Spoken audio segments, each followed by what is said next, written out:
Welcome to Sunday in the Heights with Dolly, the Broadway history musical theater podcast. Go on. Oh, yes. Hi, Wheel. Hi, Caitlin. I haven't seen you in a really, really long time. Oh, my God. So, Yeah. wait, I think we should start with the correction corner. I was listening to the last episode, and I said, you said you had walking pneumonia, and you were afraid that that might have been COVID. And I said, Caitlin, you're not that special. Correction, Caitlin, I believe you are that special. Yes, I'll go to such lengths to prove you wrong, sir. I'll contract a virus. I got COVID, y'alls. Yep, that shit was real. That shit was really, really real. I mean, it wasn't the realest, obviously. Here I am. Oof, but shit was tough. It was not nice. Well, because also it was funny. I was listening to our last podcast, and I had fucking walking pneumonia. Which was awful already, right? Yeah, not great. And that was like 5 weeks, maybe 4 weeks or something. Oh, wait, that's the other thing that's kind of changed. We're locked inside our houses now. That's why we're not in the same room. I know. I really miss not being in the same room as you. I don't like to look at me when I talk. I love to look at me when I talk. I'm mostly looking at me when I talk. My one correction corner from last week. Last week, bitch, that was 4 months ago. But I felt like the first 30 minutes, it was like, whenever Will talks, I'm like, and so sometimes she'd be like, no, Caitlin, make funny jokes. And I'll be like, oh, dicks. Go on. But yeah, so I didn't really talk a lot. I also did like shit job. Oh, wait a second. You do not have to apologize for that episode at all. No matter what we did, we could have just taken a shit on the camera microphone. This is not a visual medium, but it is now. It is now. It would have been okay as long as I included all that insecticide bullshit. Honestly, I was like, why haven't we could have taken 4 months to write Insecticide the musical, like just starring Ricky Martin. It, you know? Yeah, really like maybe we should do like a mega musical of all of the things that were cut in our respective shows that we discuss.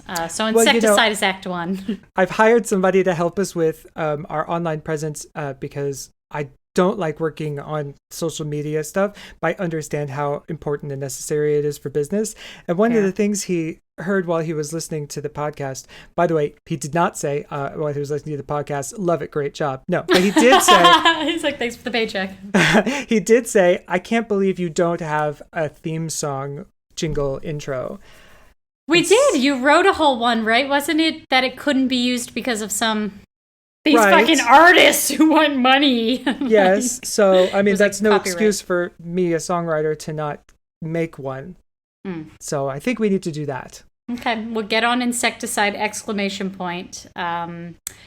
upside down ! First. Because Sunday Insecticide with Dolly. Oh, Okay. My one real correction corner was, it sounded like when I said we went to a Vita at City Center, I didn't enunciate, so I said at Titty Center. So I implore, when City Center comes back, please make it Titty Centers and Encores. Speaking of Hooters, the show I did this. Oh, well, the other thing we have to talk about is also what's going on in the world and the big reckoning that's happening between, actual white America and actual racism. Yeah, let's get fucking real. I can't believe I didn't realize we weren't getting real. Well, we have to acknowledge it. I mean, yeah, it's going on in the theater also. I got through maybe 8 days of other people doing stuff and me being afraid to join them because of COVID before I finally said, fuck it, and just started going to protests. And I've been to 6 now, and thank God. And so I implore anybody that's listening to do something of some kind. And there are lots of many different ways that you can do that. The easiest one is probably writing to the governor and to the mayor, and follow Jermaine Williams if you're in New York, because he needs to be the next mayor. I'm into it. One thing that has been cool, I mean, so like we've all changed our lives and figured out how we live now with our very different... Just right back to it. No, I mean, talking about like COVID and living inside, I now get a kombucha delivery from Pilot Kombucha every Thursday. You come bougie. And so I would just like to give a shout out to Pilot Kombucha, Alex Ingle over there. Oh. Give me the celery flavored kombucha. There's nothing better, and I want the oldest one you got. Well, in the spirit of protests, an American Revolution and protests and things that need to change, I'm going to do hair. What is hair? Hair is a rock theater piece, musical, review, concept musical album happening. It has a very difficult time actually living in a definition or a genre, which is part of its appeal and also part of why it's been so impactful. Music by Galt MacDermot, lyrics by Gerome Ragni and James Rado. Or is it Rado? Is it Rado? I thought it was Rado. Rado? We'll say Rado. Book also by them. But I will properly attribute to Tom O'Horgan and the cast that he directed for their part in the creation of the book, which has often gone overlooked, which is something I'm going to talk about today. What's it about? What's hair? Well, a group of dirty hippies depict their world, their values, and their drug trips. There's kind of a love triangle between a guy named Berger, an NYU student named Sheila, and a guy named Claude. All the boys have been drafted into the Vietnam War, and Berger burns his draft card, but Claude can't decide if he should. And eventually he decides to go to Vietnam, and he comes back at the end as a spooky ghost, just like Into the Woods.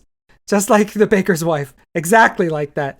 They are the same play. That is the thesis of what I'm going to talk about today. Why did Sondheim write Into the Woods when we already had hair? God. I wish. Okay.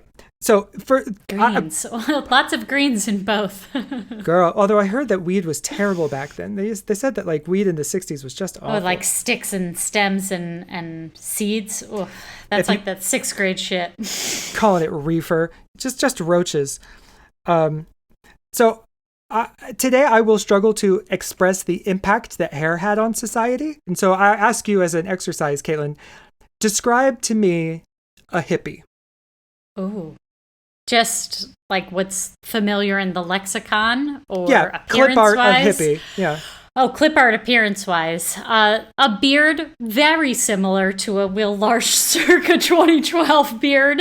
A scraggly hair. You got the bell bottoms. You got the flower power. Are we talking about like what the fringe society was used, or what were their political left leanings and protests? Or honestly, all of it that you have in your mind about hippies, you have because it was codified in hair. That really, before hair, hippies were virtually unknown to pop culture. And so the big like usage of hippies in Laugh-In and the producers and all that shit, it was because hair existed that suddenly that idea of a hippie was sent around the world and around America. In the same way, I'm going to struggle to express the impact hair had on theater itself. So now I will ask you, name a musical that came after Hair. After 1969's Hair? Sweeney Todd? I mean, something in 1970, Company, 1972? Yeah, Company. That's a great one, right? Company, it's a concept musical. Yep. And it's often considered the first concept musical. But this is a proto-concept musical. But I was expecting that you were not going to be such a queen, and you were actually going to say anything that had a rock score, like most musicals did. Sorry. Okay, I could do that again. Give me a musical that came after Hair. Chess. Chess is essentially Hair in Swedish. It is the same show. It wouldn't have existed without Hair breaking the rock barrier on Broadway. Because you have hair on your chest. Everybody knows that. Unless you're Cole Porter. It's coming up. Oh, you queen. Yeah, and don't ever expect me not to be such a queen. That's on you. Michael Bennett almost directed that. All rock musicals happened because of Hair. There were not rock musicals before. The closest thing to a goddamn rock musical that had come before Hair was Bye Bye Birdie, which ain't no rock musical. The closest thing is You Gotta Be Sincere, and that's really fucking Lizard Lounge number from the mid 60s is what it sounds like. It blew open the doors for rock music on stage. So yes, concept musicals, non-linear staging. all that sort of stuff that we take for granted in the way musicals and theater itself kind of exists now, of being able to be very theatrical and very presentational and not very representational and have things that like aren't naturalist, that happens because of the avant-garde techniques that director Tom O'Horgan brought to Hair. He brought all of downtown theater uptown, and people were like, oh, there are other ways to do theater that we have either been ignoring or didn't know about or forgot about forever. Also, I'm going to struggle to express the impact it had on the money investors. The return on investment for this show was 1,000 to 1. Wow. At one point, there were 35 companies on tour and an international... What? Concurrently with Broadway. Around the world, there were 35 companies going at one time at once. According to my sources. Crazy. And frankly, if they're wrong, I don't want to be right, because that's a pretty interesting thing, huh? There are 11 cast albums. I have the French one. It's phenomenal. Oh, really? On vinyl, yes. Honestly, I think the best one's the London one. Okay, I stand the recent revival, so I'm not going to say it's the best, but wow. Well, it's different. I think there's something too when it was actually people who were discovering... Definitely, when you're reflecting back what's actually happening, that's going to be 1,000 times more powerful than like, we went to CCM. You know, like, oh my God, I'm such a hippie. And like, I have some funny things about, like, reviewers would be like, you can't be in Hair if your pussy shaved. Like, when they were like, do that in your notes, people would be so upset that like these girls would be walking around with their like landing strip, and you're like, hey, is that from the revival? Yes, exactly. Okay, well, I'll get there. I don't talk much about the revival. Okay. I spent so much time on the books that I had about the original production that I kind of gloss over the revival. So you can help fill in the pussy parts of the revival. Okay, so here's the backstory of how Hair was written. On February 2nd, probably a really cold, dark day, right? In 1962, the Moon, Mercury, Venus, Mars, Jupiter, and Saturn all aligned in the Aquarius constellation for the first time in 2,500 years. That's a real thing. And so people started saying that it was the dawn of a new age of Aquarius. Which, frankly, I appreciate somebody explaining that to me, because otherwise I was just like, yeah, stupid hippie lyrics. Doesn't have to make sense. But for this actually to have been an event is pretty cool, right? So that's a few years before the story, but it's something that happened. And I could see people who had just gotten out of the 50s being like, please, we need a new time. Oh, that's kind of like us. We were like, oh my God, the last 5 years of the 20 teens were terrible. Bring on 2020. I need change. I need something better than that reality we had back then. Girl, wouldn't you love to go back to 2017? Yeah. Well, you can't. So shut up. Okay. Gerry Ragni. You can never go back to before, Will. You can never go back to before. And if you sing it, we're going to get flagged. Yeah. Gerry Ragni and Jim Rado were actors. A lot of people think that it just started with like real hippies writing a show. No. They were in off-Broadway and Broadway shows. They had careers. Not big. They weren't like names, but one of them was in like a famous production of Hamlet playing, I don't know, the curtain that ladies get stabbed behind. I think. The Ham. Yeah, the Ham. So they weren't beatniks, they weren't freaks, they weren't proto-hippies, none of that. They were clean-shaven actors, like glossy, sort of headshotty, annoying, I would never date an actor, sort of actors. And they started thinking about how they wanted to do a collaboration with each other when they were in this production of The Knack in Chicago. And so they kind of figured out that they were both anti-war, and so were hippies. And so that they had seen hippies around the Village in New York because they were New Yorkers. It's the same way that we kind of like might notice a new trend on the street, you know? Or like, remember that time in the aughts where suddenly there were all those white teenagers or 20s people that were street people all of a sudden, and they all had a dog, you know? And they like dress like warlocks, right? Well, I think warlocks? I don't know. They were homeless. Do you know the difference? Used to do like warlock. No. Why are there so many pop quizzes of my understanding of sections of people? I'm trying a new thing. It's better than mine when I'm like, hey, choose your own adventure. Shut up. This is my adventure. Okay, so anyway, Rado and Ragni began observing and joining in some of the hippies in the village in 1965. So hippies started existing around 64, 65 in New York, but they were just like a tiny little sliver of humanity. Originally, though, there were many different kinds of hippies. There was a lot of variety. There were the people that were like, I'm a vegetarian, look how weird I am. And then there were people that were like, I'm a Jesus freak, and I'm dropping out to live like Jesus did, like in poverty and stuff like that. There were the Krishnas, of course, which actually ended up surviving till now. There were the people that were like, I'm all about drugs, but they weren't connected. All these different people weren't connected. They weren't friends. They weren't hanging out, but they shared an interest in pushing some sort of societal norm.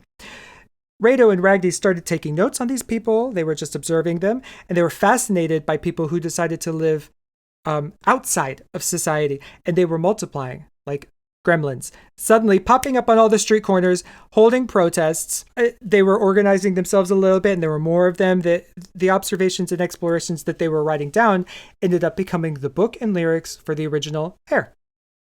By 1966, they had a version of the show with the plot of, does Claude go, or does he dodge the draft and drop out? That was essentially the plot. They started shopping it around. Hal Prince was actually shopped Hair.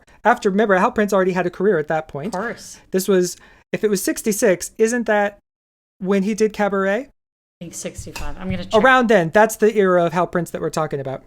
He rejected it for being too conventional for something that called itself unconventional. So 66, you nailed it.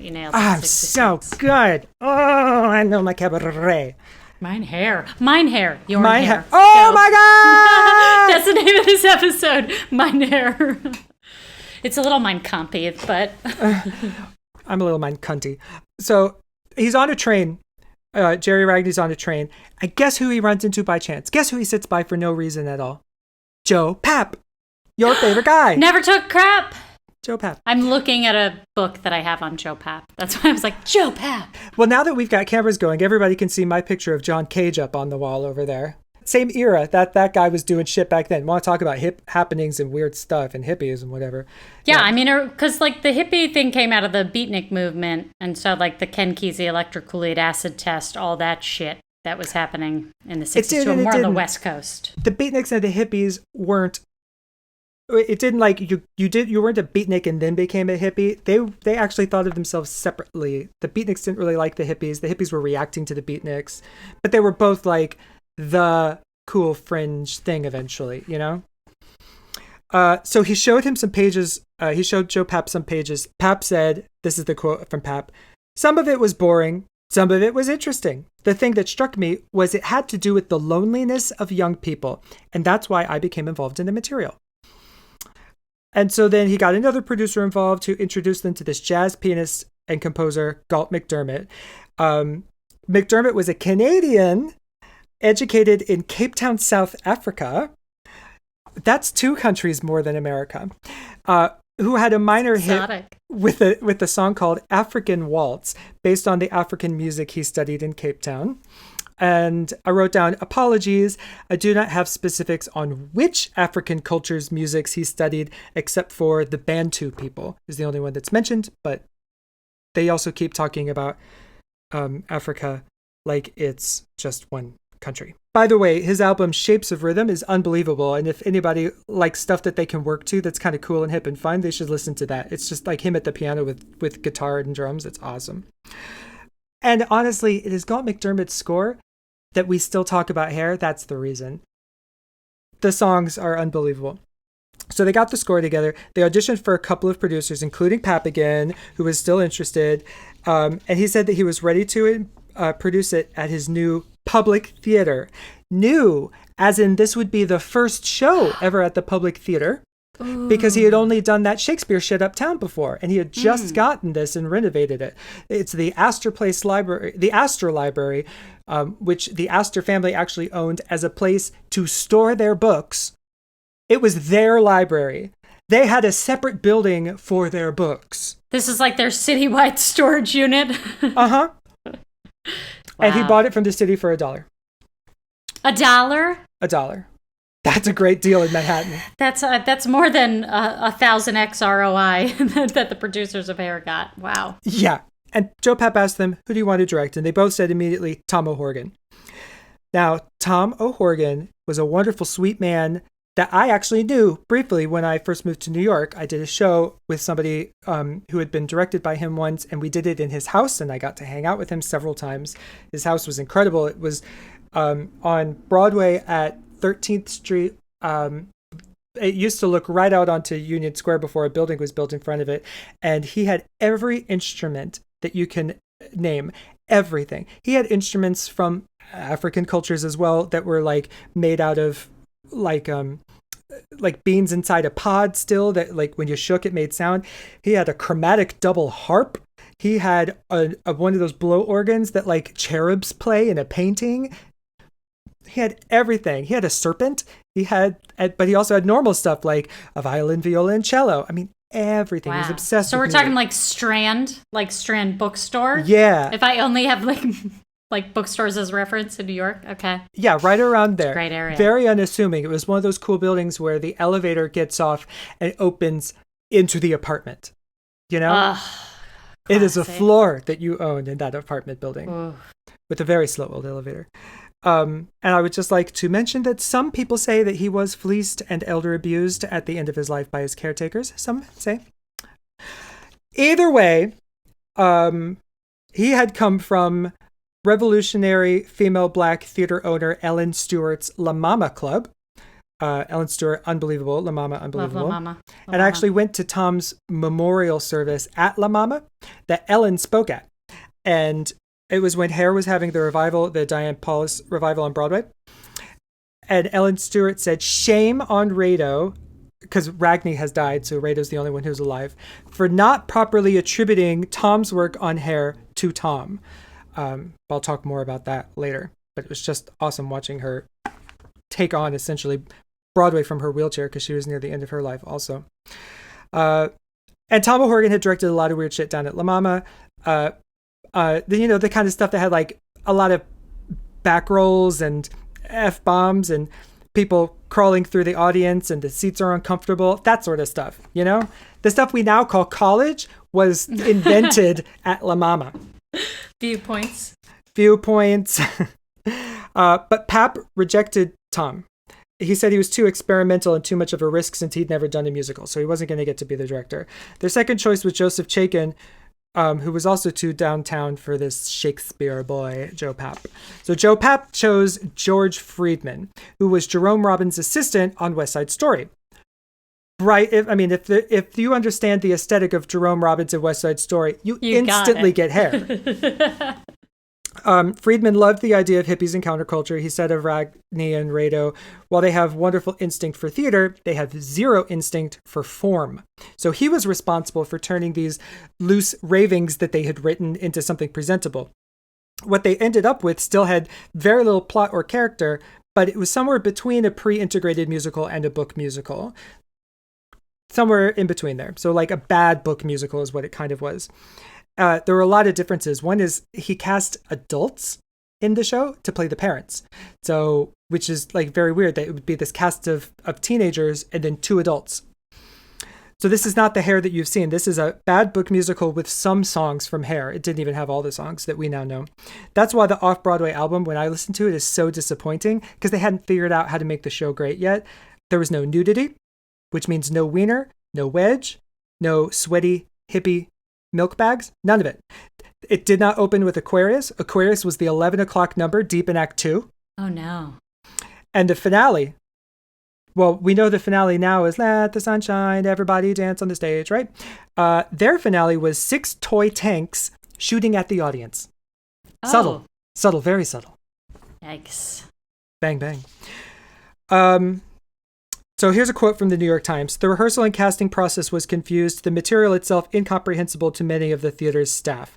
The director, Gerald Friedman, the theater's associate artistic director, withdrew in frustration during the final week of rehearsals and offered his resignation. Pap accepted it, and the choreographer, Anna Sokolow, took over the show. After a disastrous final dress rehearsal, Pap wired Mr. Friedman in Washington, where he'd gone to, and said, please come back. And Mr. Friedman did. It reminds me a lot of Cats. Remember Cats? They were like, this is a piece of shit, and we got to cancel this now before we lose any more money. But people were like, we can fix it. We can fix it. So the show opened in 1967, and Pap was Miss Birdseye. Why? Call me Miss Birdseye, because this show's frozen. That's exactly right. When the authors sent him any new material, he sent them back to them shredded. Oh.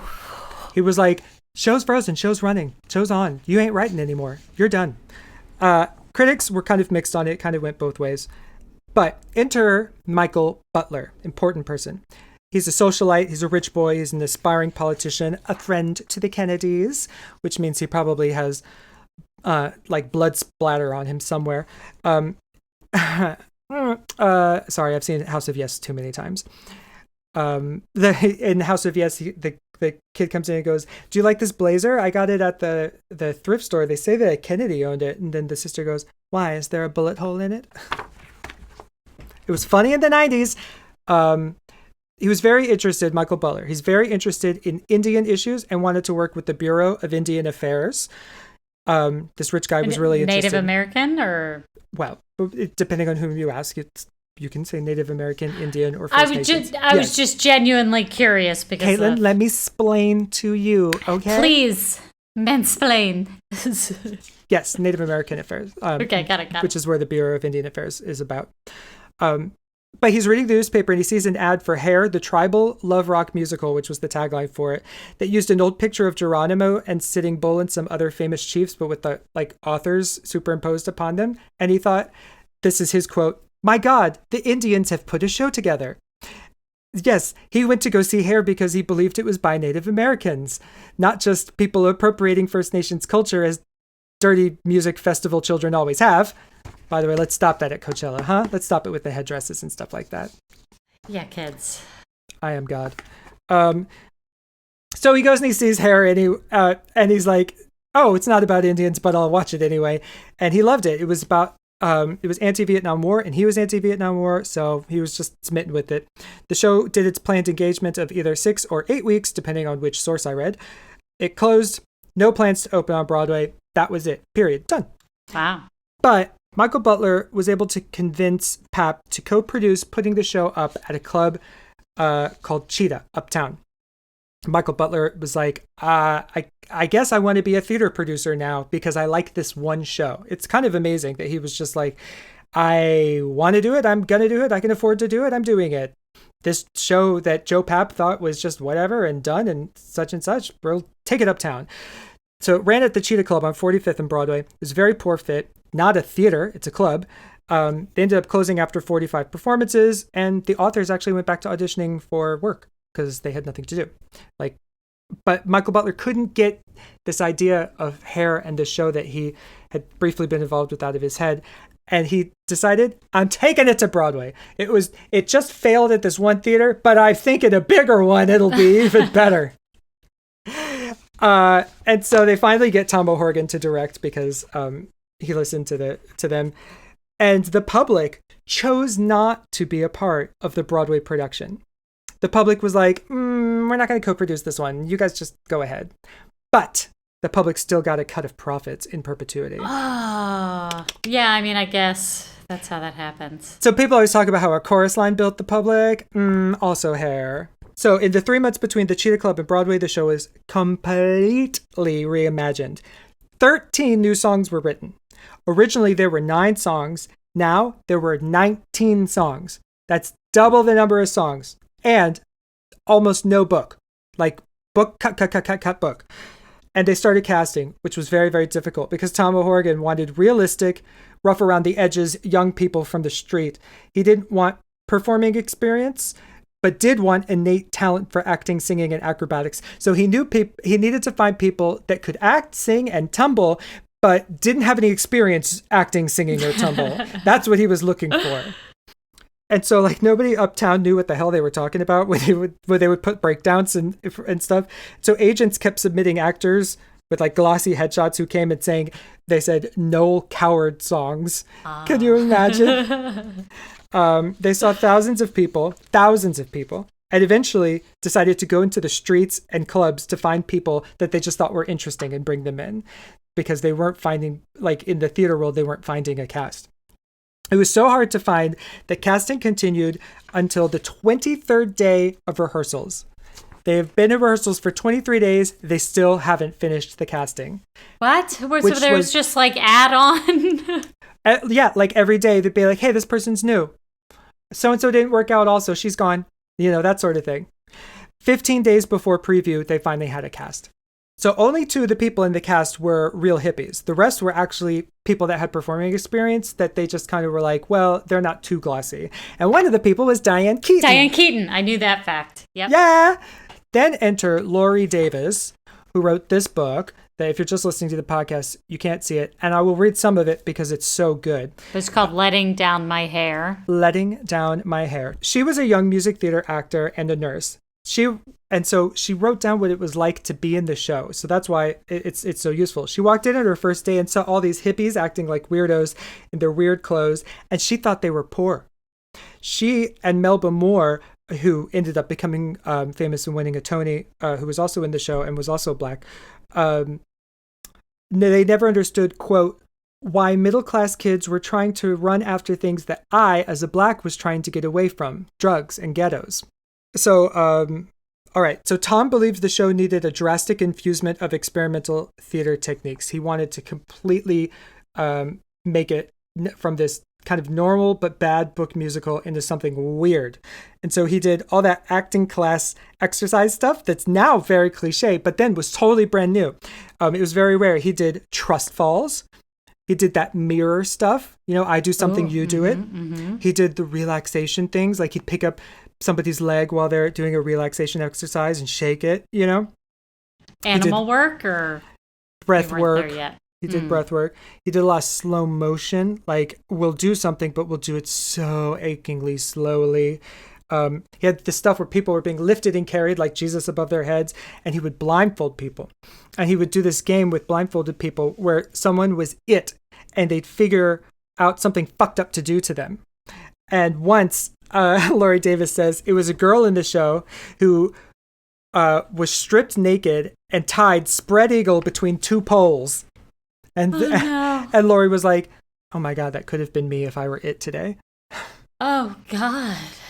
Traumatizing, but these people were very into it. They were like, yes, liberate me, you know? Oh, okay. Yeah. So that's his process. When assigning the roles, he would be like, let's have 4 people play this part, and you change midline, and the parts are considered gender and race agnostic. Any man can play a woman's part. Any black person could play a white person's part. They could cast anyone as anyone. No 2 of the shows were the same. The script actually showed where improvisations were supposed to happen. Plus, oh, hi, kitty. Hi, Miracle. Oh, you're on my lap now. But here's the fucked up thing about the improvisations. Well, maybe not fucked up, but just interesting. They would, if they did something that they really loved, they would freeze it. They would make it permanent and write it down. And that's how A.B. Baby happened. That song, Happy Birthday, A.B. Baby. She was just supposed to do the Gettysburg Address. That was her thing, that she was Abe Lincoln. So she was just kidding around doing the Gettysburg Address, but like being funny with it. And they encouraged her to go further. And then they just wrote down what she said.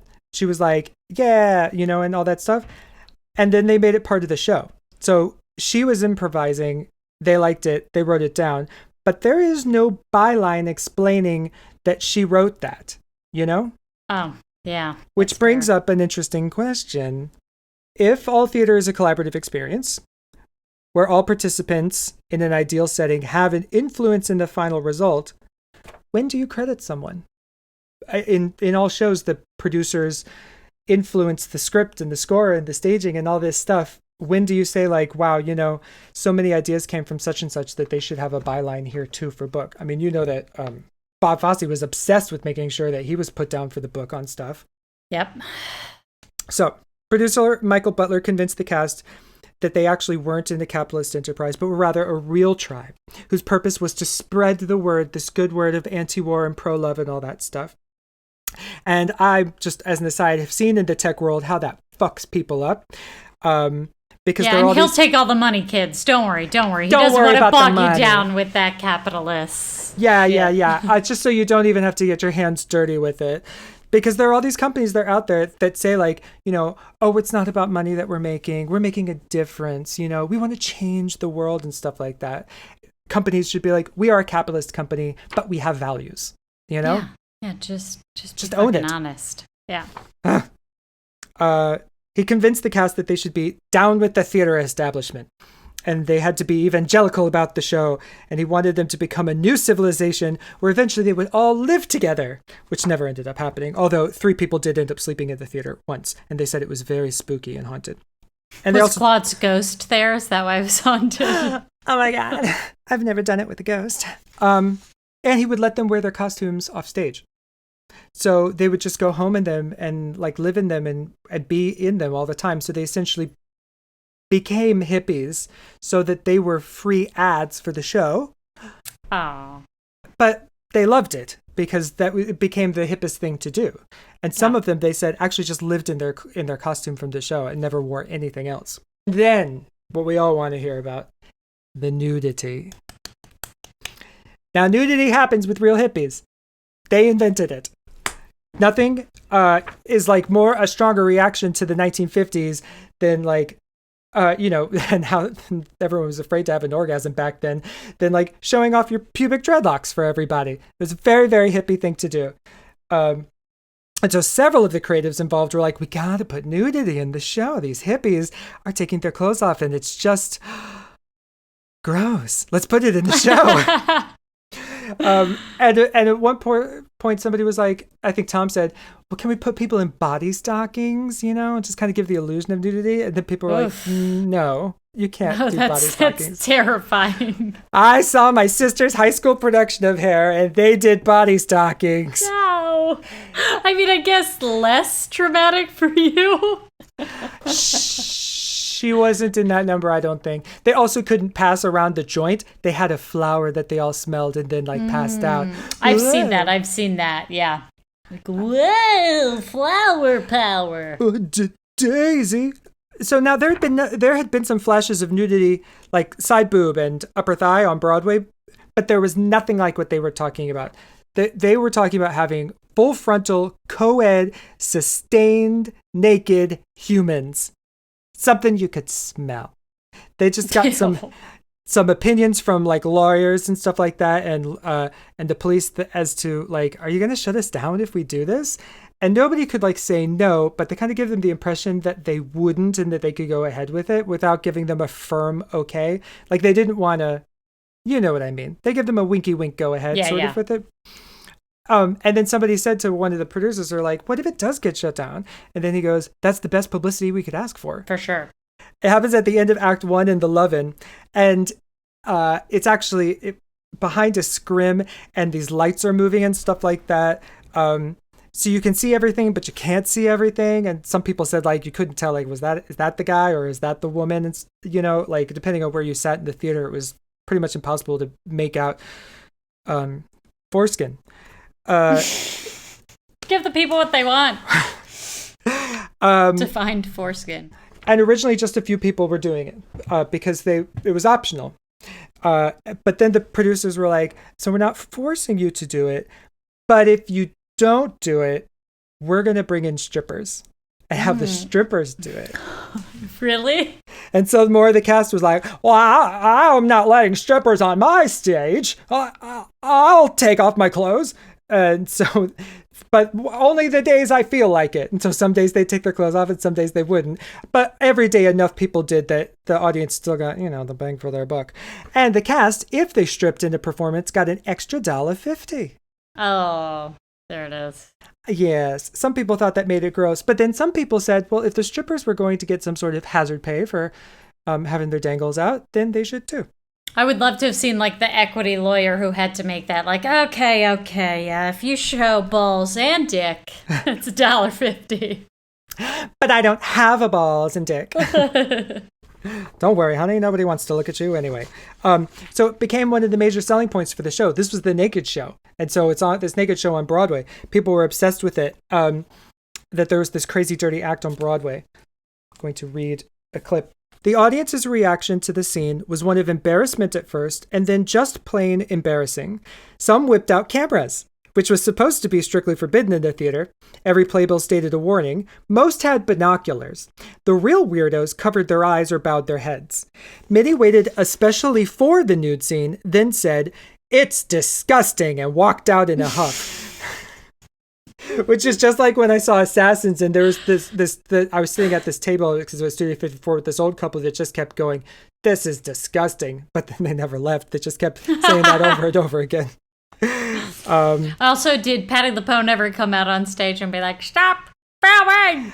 And for those of you that haven't filmed, I appreciate it, she said. When there were nuns and priests in the audience, oh my God, the nuns would scurry up the aisle, veils flying, while the priests remained glued to their seats. I heard that one woman in the audience whipped out rosary beads, blessed herself repeatedly, and mumbled Hail Marys. The people with children were the most uptight. Some would try to make their kids close their eyes or stare at the floor. The nude scene also seemed to attract the fringe element of nuts in the audience. During one performance, a young girl came from backstage, naked, and stood in front of the stage, mingling with the rest of the nude cast. Most of us tried to act like it was part of the show. Afterwards, the same girl went backstage, headed straight for the men's dressing room, and proceeded to go down on everyone who wanted it. She had a lot of takers, including one of the stagehands. Wow. I told you this show's good. Ooh. Another time, a nicely built blonde boy who was what we called a hair groupie, which is the group of teenage kids who would hang around the theater, walked on stage from the audience without any clothes. Although he wasn't a part of the show or the act, he turned, faced the audience, bowed, then joined the fully clothed cast. We tried to hide him from view. Someone covered him with a blanket, then quickly let him off stage. When the stage manager questioned him, the groupie suddenly dropped the blanket and ran naked out into the street, and we never saw him again. So, that's the nudity. Now let's talk about the drugs. Obviously, the show was about drugs, and they got young people to be in it, so there were real drugs going on. Right. But here's what's fucked up. They had this doctor that they nicknamed Dr. Feelgood, who used to come give B12 shots to the cast that would give them lots of energy before performances. And though he said B12, what he really meant, evidently, but didn't tell anybody, was amphetamines. Oh. And you might have heard about this from I think Mad Men or The Crown or JFK. It was a thing. This Dr. Feelgood would give all sorts of celebrities his B12 shots that were, very impactful. But side effect, it made the men's dicks shrivel up. So as they'd take off their clothes in that scene, you'd often see them trying to tug on them to straighten them back out and make them normal length again. Dicks freak me out. That's so weird. Tuggy, dick. People smoked pot, took acid, and for a while, people started getting really into snorting heroin before going up on stage. Oh, no. Yeah, evidently it fucked some people up and they became addicts and needed real help after the show. So, now it's ready to open on Broadway, 1968. It's a monstrous hit, both critically and commercially. Several reviewers called it a rock opera, which is a very new term back then. It's not a rock opera, but I get what they're going for because they ain't no book. And suddenly everyone was imitating them on stage, off stage. Like I said, it made hippies for the mass consciousness, and it made Tom O'Horgan. He became huge after that.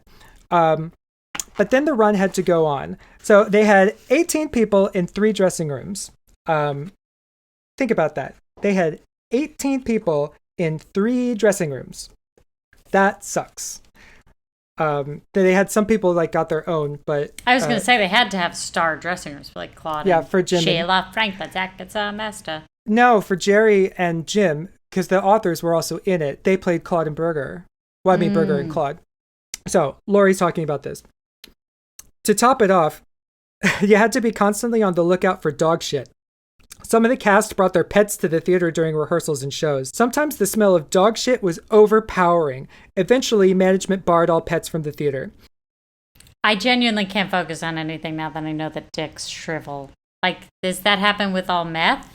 Thought it was a big, sex drug. Well, people take Viagra when they're doing meth when they're gay. Oh. Okay. All right. Go on. The important questions. Barry Maguire and Sally Eaton were two of Hare's less inhibited members of the Love Tribe.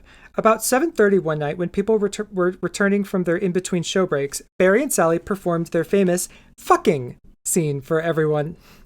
The whole thing started when Jonathan Kramer said to Barry and Sally, "I'm sick and tired of hearing you two speak of love, love, love. I want to see it." Barry hesitated, then suggested that Jonathan ask Sally if she wanted to do it. And she said, "Sure, I'm game, why not?" People not only lined up to see the exhibition, but many ran out to get friends, even from other theaters and other shows, to come watch. Many of the band members from Hair were among them. A member of the stage crew claimed that he went to shut the door and Sally yelled at him to leave it open. To quote Sally, "We hawked away at every conceivable position, grunting and groaning and laughing and straining and coming. He watched my face when I came." Yikes. Wow. You're trying to get dressed, and that's going on right there for everybody. Excuse me, I'm just trying to warm up here. Whether you wanted to or not, most of the time you wound up being a watch queen backstage. When I say we were exposed to sex and hair, I mean it never stopped. Usually the same 8 or 9 people were always involved. They were the ones who were most into drugs and every kind of outrageous trip. A lot of the guys and some of the girls always walked around nude backstage. There was a time when you couldn't go anywhere in the theater, hallways, dressing rooms, the balcony, especially the Johns, without falling upon 2 or 3 members of the cast doing drugs or having sex, or both. Several cast orgiasts would come into the theater early or stay late after the show, smoke a lot of grass, and then wind up balling each other all over the dressing room floors. This is not like shows I've been in. It's not? Oh. No. Is this abnormal? Shortly after we opened, a few of the girls in the cast and I were sitting in Sally's dressing room when Paul Jabara walked in. He was whining and carrying on, "I'm so horny, I can't get an erection." While explaining how he had tried practically everything to get a hard-on, he unzipped his pants, pulled out his cock, and started massaging himself. We all sat there, dumbfounded, watching him jerk off. His heart wasn't in it. Sally, can you help me get it up? Sally put down her makeup, went over to Paul, and went down on him. She was working him over real good. Meanwhile, he was still belly aching about his problems, both life and sexual. I didn't hear a word he said. We were all riveted to our chairs watching Sally giving head. About 5 minutes in, Paul said, "Forget it, Sally, it won't work." Paul put his limp cock back into his pants and left. Sally went back to her dressing room table and resumed putting on her makeup. You would have thought that she had just finished washing her hair. She sucked his flaccid cock for 5 minutes. Oh my God. Now, girl, we've all had that happen to us, but it's something that when the person leaves, you go, "Thank God that's over." You don't just go, "More blush." Here's the last quote. During one performance, Sally Eaton calmly told me that she had wanted to eat me and make love to me, that she'd been thinking about it for some time. I told her that I didn't want to hurt her feelings, but I wasn't into women. Sally wasn't a dyke, but she obviously was not what you'd call straight either. In her own words, "I don't know if I'm perverted or advanced. I really don't. I like that. Advanced. I'm just advanced, Caitlin." I should have used that line on some sorority girls. "Oh, I'm just advanced, ladies." It was hard to say. Sally's brand of sex was her own. There was one particular gay girl in the cast whom she wanted to go to bed with, but the ethos of lesbians, she said, seems to be that girls want to get involved in some kind of personal relationship. They don't cruise each other as freely as gay guys do. Sally's advanced. Fun. Yeah, advanced. She's advanced and fun. Also nailed it, Sally. Yeah, bitches always want to be talking about feelings. Right? Also, they're not seasoned professionals. You know, these people have barely any performance experience. And after about 3 months, they realized that it was like a really hard show to do and that they had to do it 8 times a week. And most of them couldn't. So absenteeism in the cast became a really big problem that they actually had to give them a perfect attendance bonus of $10 a week if you were always there and never late. Oh my gosh. Can you imagine that happening on Broadway? I can't imagine. This is Broadway. So it's Broadway, kids. Respect the institution. Sally, get that lipstick Sally, get that lipstick out of your mouth and get on stage!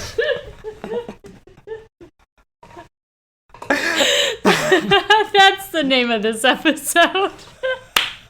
Lori also says people would just take breaks whenever they felt like. They'd be like, "I'm going to the John. Say my lines for me."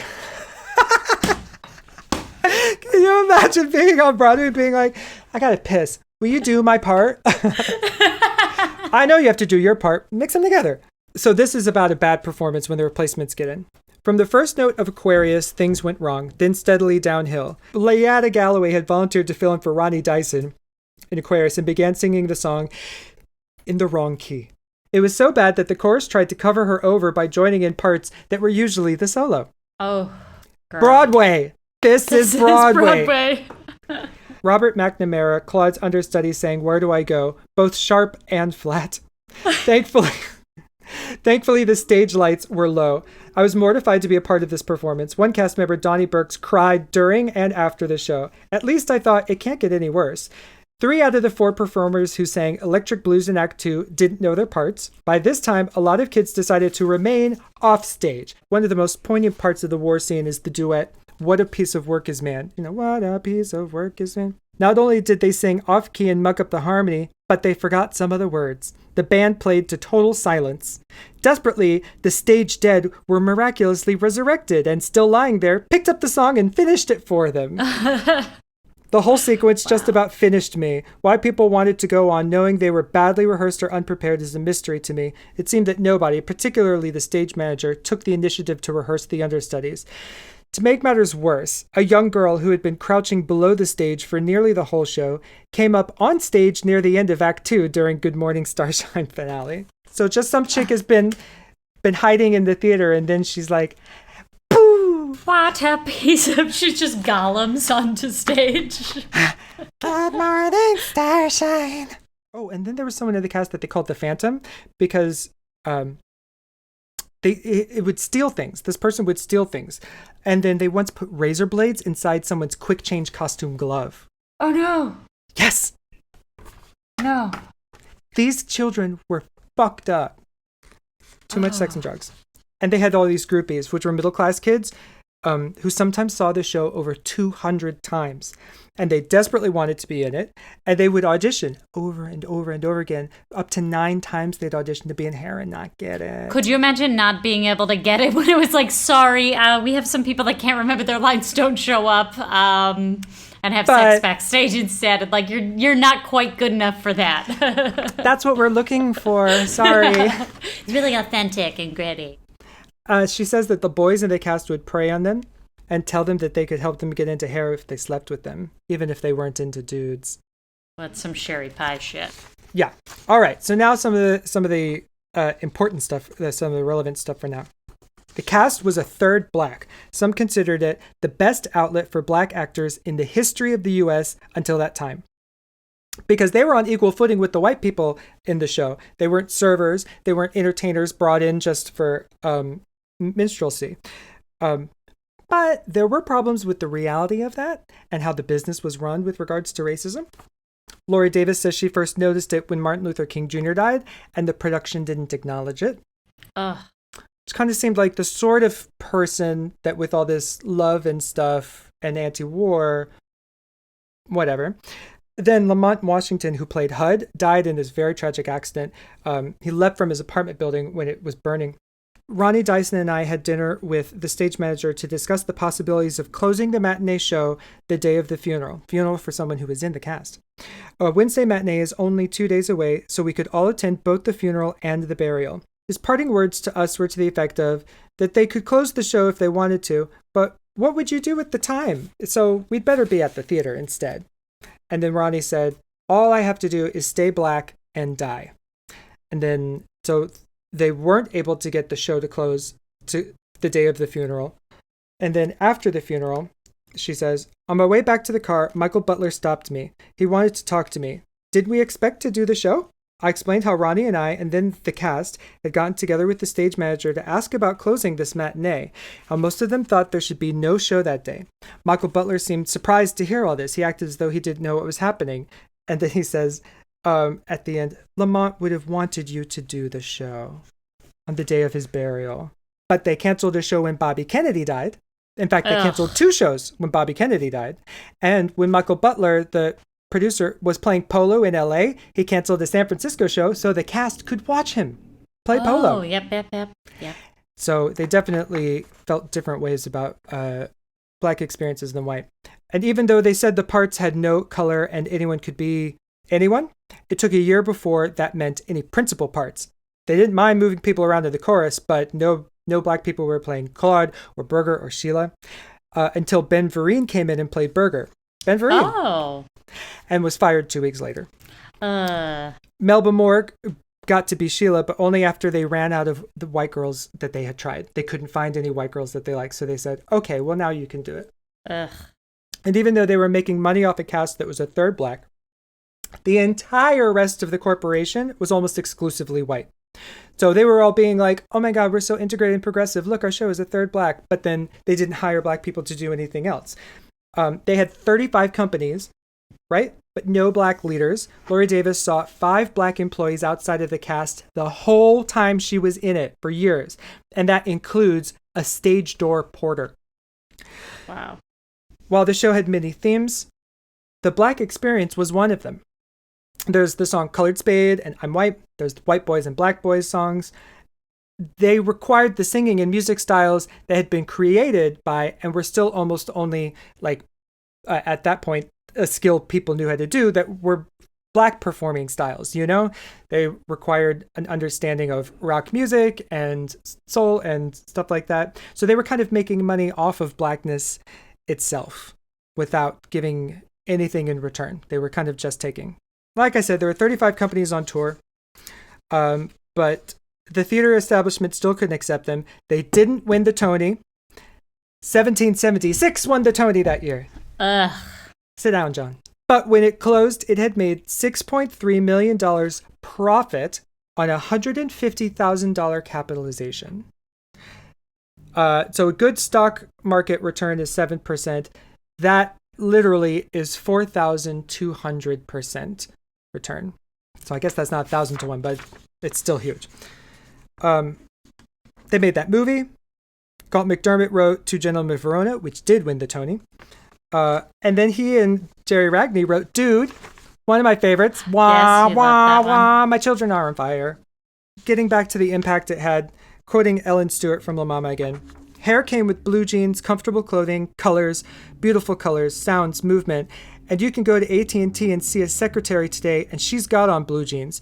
You can go anywhere you want, and what Hair did, it is still doing 20 years later. A kind of emancipation, a spiritual emancipation that came from Tom O'Horgan's staging. Hair, until this date, has influenced every single thing that you see on Broadway, off-Broadway, off-Broadway, anywhere in the world. You will see elements of the experimental techniques that Hair brought not just to Broadway, but to the entire world. I personally feel that it's a shame that that influence was kind of only skin deep when it came to values, because people everywhere became hippies for the fashion and not for love and peace or freedom. It was a fad, and then it faded. This show closed in 1972 because people felt it was already beginning to be past its relevance. And what's very sad is that generation should have changed the world for the better. These were the baby boomers that have unfortunately delivered this fucked up, disturbing hellhole dystopia that we're stuck in now, with this president, with this police force, with racist everything, we're finding out, if a lot of people knew and some of us are still learning, and this disease that prefers to kill Black, Indigenous, and people of color, and ironically the baby boomers themselves, but they still refuse to wear masks and believe everything they read online. And have skepticism for vaccines now. So in the end, I'd say that Hair destroyed the world by perfecting the commoditization of the morals that could have saved us. Things like peace, love, and freedom that we ended up selling for dollars, disease, and destruction. Sally, there's some crazy stories in that. And it all happened very fast. Like, so it's 3 months of that, and then people stopped showing up, and there's dog shit backstage. Well, anyway, I'm Will Larsh. And I'm Caitlin Lee Reed, reminding you that existence is futile. Bye. Bye. Hey everybody, thanks for listening. Don't forget to subscribe to our podcast, YouTube, and Instagram. And write to us at sundayintheheightswithdolly@gmail.com.